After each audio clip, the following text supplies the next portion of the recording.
welcome back to another edition of the Picture Book Post. Today we're going to be reviewing The Quickest Kid in Clarksville, written by Pat Zietlow Miller, illustrated by Frank Morrison. All right, so this is, you guys, the story of a little girl who lives in this town, and she doesn't have a lot of money, but she's very, very proud of herself for being the fastest girl in town until this other girl moves into town with some fancy shoes. And of course, they decide to race each other, and they don't like each other.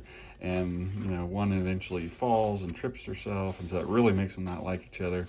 And then they kind of move forward, and what eventually happens is they're going to this parade to celebrate this runner that's coming through town, which is why they are having the whole book in the first place, is these two little girls really want to be the fastest runner like their hero, Wilma Rudolph, who was a runner in 1960 that won 3 gold medals, and she happened to be African American.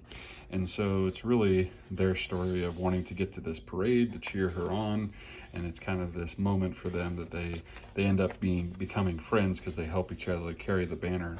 And then they get to see her in the parade, and she smiles at them, and isn't that great? There is a nice little author's note at the end that tells you all about this runner and a little bit of the history of what happened there. So again, I like the history of it. The story itself, I feel like it leaves a little bit to be desired, as does the artwork. It's just kind of okay.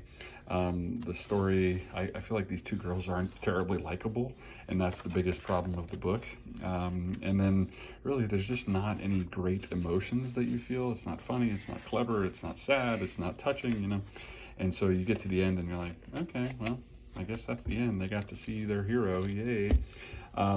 So all in all, just kind of a meh book. You can go check out and see what you think. If you're really into history, then you might like this as just another way to bring some history into your home. Thanks.